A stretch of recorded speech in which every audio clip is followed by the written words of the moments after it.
All right, I'm going to be going over some Reddit stories as I work on my hardcore world. I just started this hardcore world and I'm doing like this little lushification of this like mountain that's kind of split in half. It's really sick. So yeah, just sit back, relax, grab a snack, I don't know, whatever you need, and yeah, let's enjoy the video. Oh shoot, there's an iron golem on my roof. Okay. Looks like he's having a great time. Let's get into the video. Alright, so this first story is coming from r/stories. Pretty interesting situation. I'm not sure I'd want to be in there myself, but yeah. My friend and I tried to look like locals on vacation, accidentally joined a wedding. Okay.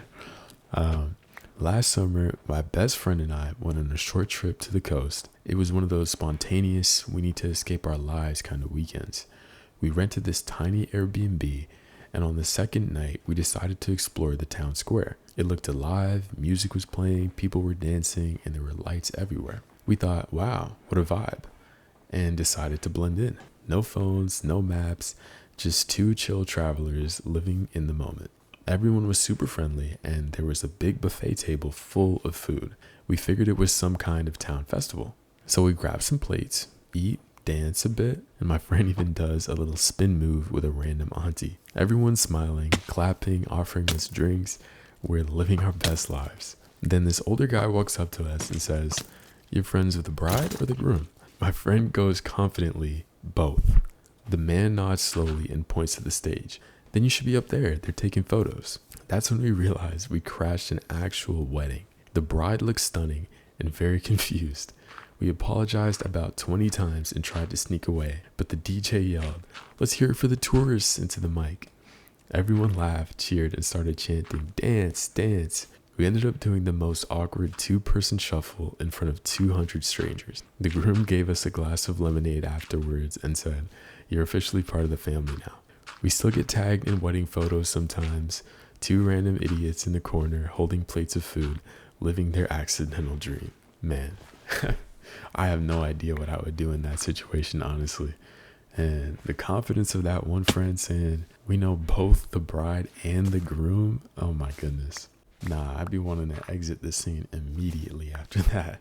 What do you mean you know both the bride and the groom? Come on. And then the DJ announcing it to every single person in attendance.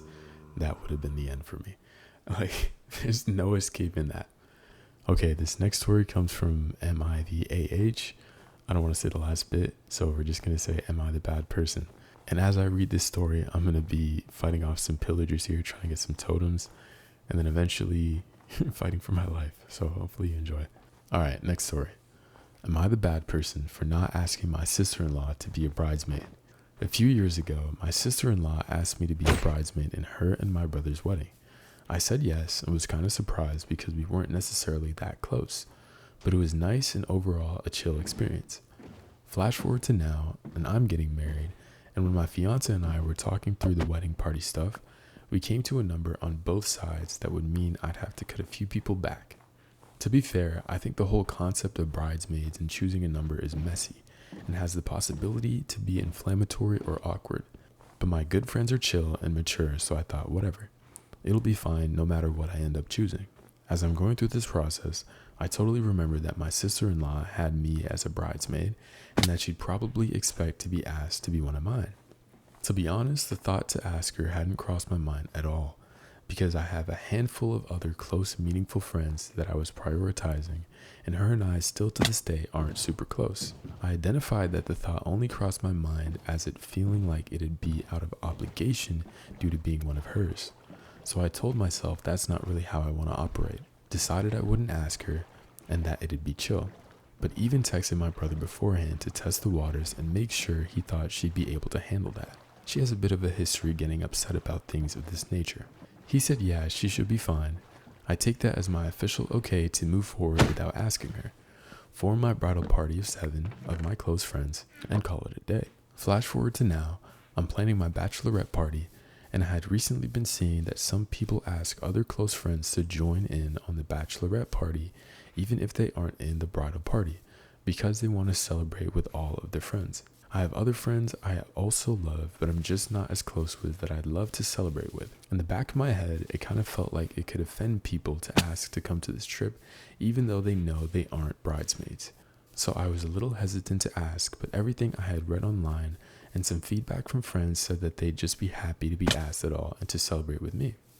So I went ahead and sent the invite text, including my sister-in-law.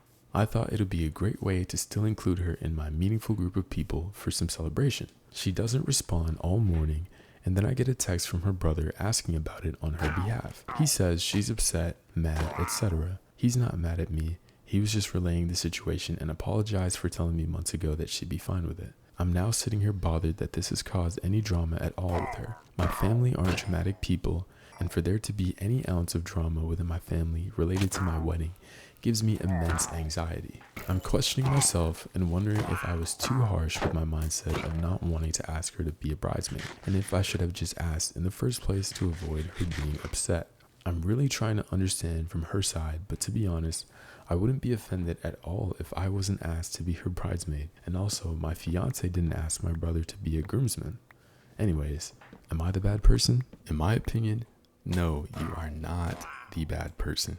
It's your wedding. You can choose who you want to have as your bridesmaids. You know, it's your big day. It's your special day. It doesn't matter if maybe they asked you to be a bridesmaid or whatever the case may be. You shouldn't ever be pressured to include someone in something just because they included you in the same thing, especially on a day as big and as important as your wedding. I mean, come on. You're in front of your entire family, your spouse's entire family. Well, yes, it's a big day. And at the end of the day, it's up to you. So no, you are not the bad person, in my opinion, of course. Moving on to the next story. Am I overreacting for being annoyed that my wife's friends and husband dropped in on us for dinner? I planned a cookout for the wife and my son since we had some warm weather. I went and got some real nice steaks.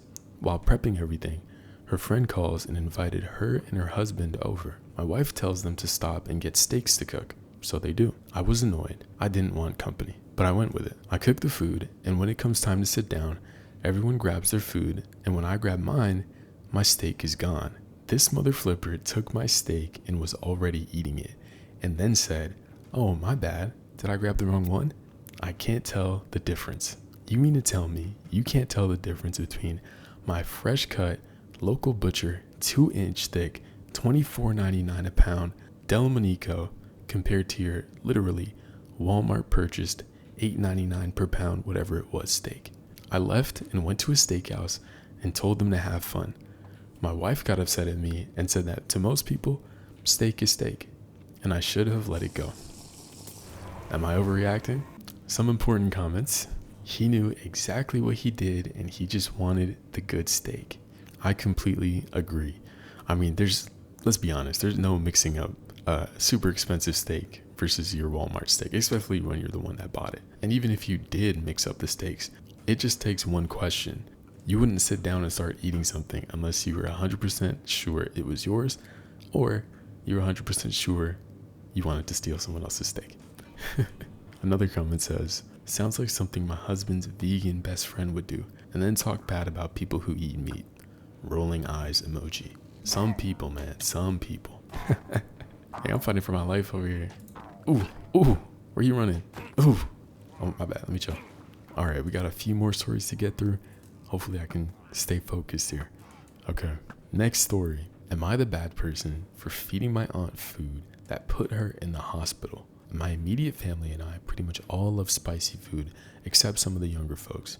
I grow my own ghost peppers and Carolina Reapers in my basement. My wife's side of the family is from Mexico and have a decent spice tolerance. My aunt is the type of white lady who thinks black pepper is too spicy. That's cool. People have different tastes. I'm not hating. Some of my kids/grandkids don't like spicy food. I'm used to it. I recently hosted a lunch to celebrate my oldest granddaughter getting accepted into her #1 pick for college. I made chili, rice, and cornbread. Since I know that about 1/3 of my guests do not enjoy spice, I set 1/3 of the chili aside in a separate pot before I started putting the hot stuff in the main pot. The main chili was hot. Like, take your shirt off and start praying hot. Like, your butt is gonna hate you in the morning hot. Homer Simpson hallucinating hot. When everything was done and it was time to eat, I let everyone know the big pot on the left is spicy. The smaller pot on the right is mild. Neither the rice nor the cornbread were spicy at all, so no warnings were required. Everyone goes and grabs himself a bowl of food, and we're all enjoying ourselves. Suddenly, my aunt starts freaking out, gasping for breath, sweating with tears and snot running down her face. She literally couldn't speak. I thought she was having some sort of medical emergency or allergic reaction, so I called 911. The ambulance came, and since she was having trouble breathing and experiencing tachycardia, they took her to the hospital. She spent the night in the hospital and was sent home the next day. Apparently, she didn't hear me when I told everyone which pot was the spicy one. I don't know why. Everyone else heard me. She's now expecting me to pay for her ambulance/hospital bills, since I apparently poisoned her. In my eyes, this is not my fault. Nothing I served was poison, and I told everyone which pot was which. Her not paying attention to my warning is, in my opinion, on her. Her husband, who was not in attendance, he's not allowed in my home for reasons I won't get into, has threatened to sue/press charges for poisoning her. Most of her kids, my cousins, are making a big deal out of it and have blocked me on all social media. The one cousin who is still talking to me says that I could have been more careful and put labels on the pots so it would have been more clear which one was which. And I mean, yeah, I could have done that, but she also could have paid attention to my announcement or at least asked which one was spicy before serving herself. So, Reddit, am I the bad person? Okay, in my opinion, no, you're not the bad person. It's not your fault that she wasn't paying attention when you made the announcement and told people exactly which pot was the spicy one, and she didn't bother to ask questions like you said. That's on her. Okay, some relevant comments. Not the bad person. Just like with allergies, it's the responsibility of the person who has it to ensure the food that they eat doesn't contain ingredients that they can't handle. And this goes especially for a dish like chili, which is obviously going to be spicy. Let them waste their money on a lawyer. They'll get laughed out of the office. I think it's kind of comical how they're trying to blame the person who made the chili because they chose the wrong chili. Seems like a lack of accountability there. Anyway, moving on to the next story. Am I overreacting for leaving my 2-year relationship over a dirty dish? My boyfriend offered to make me breakfast and ended up lying about giving me a dirty dish. Yesterday, my boyfriend, 24 male, offered to bring me cereal before he got ready for work. We've been going through a rough couple of months, so I thought it would be a nice gesture, and I said yes. For context, I only eat out of disposable paper bowls/plates.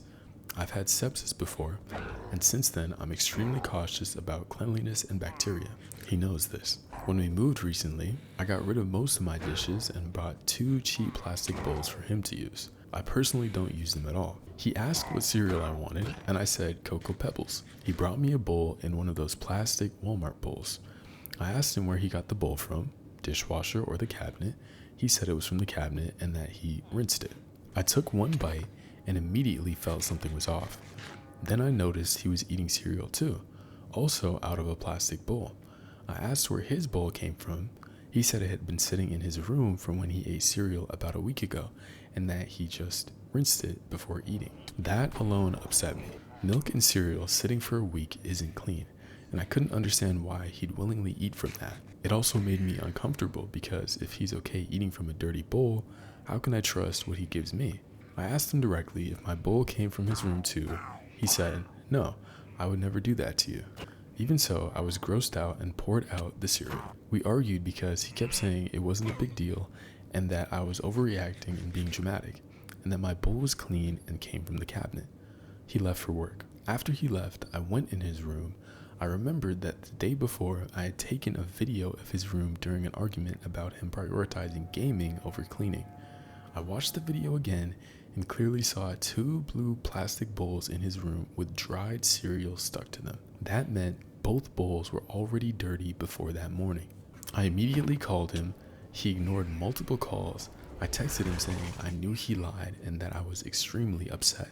When he finally answered, I was crying and told him that he knows I would never eat from a dirty dish and that it felt disgusting and hurtful that he would give me one and then lie about it just to get credit for making me breakfast. He continued to deny it, saying the bowl was clean and that I was crazy and overreacting. When I told him I had proof from the video that the bowls were dirty in his room, he hung up on me. I'm not even as upset about the cereal as I am about the lying, the gaslighting, and the complete disregard for something he knows is a serious boundary for me. I took the rest of the night to myself to calm down and think, and I'm now seriously contemplating whether I should leave this relationship. Am I overreacting? Is this something he can learn from, or is this relationship doomed? I added screenshots of the 2 bowls from the video I took. Okay, absolutely no, you are not overreacting in this situation. After seeing the pictures, which I'll have on screen right now, I would be grossed out to eat from those bowls as well, especially when they claimed that they simply rinsed it. And you stated this as a boundary, having sepsis before. Her boyfriend crossing that boundary that she set for a very valid reason in such a disrespectful manner is, in my opinion, 100% grounds for termination of the relationship, aka breaking up. But no, for someone to do that and then lie to your face just shows you they don't really have a lot of respect for you in the first place. And what's the point of being in a relationship with someone that doesn't respect you? Okay, so that about wraps out this first video. I've been fighting this freaking raid for who knows how long now. Look at my armor. This is not a good situation. We gotta end the video. Hopefully you guys did enjoy though. I will be dropping more very soon. Oh my gosh. Anyway, let me end the video for Red Eye. Bye bye. Much love. Adios.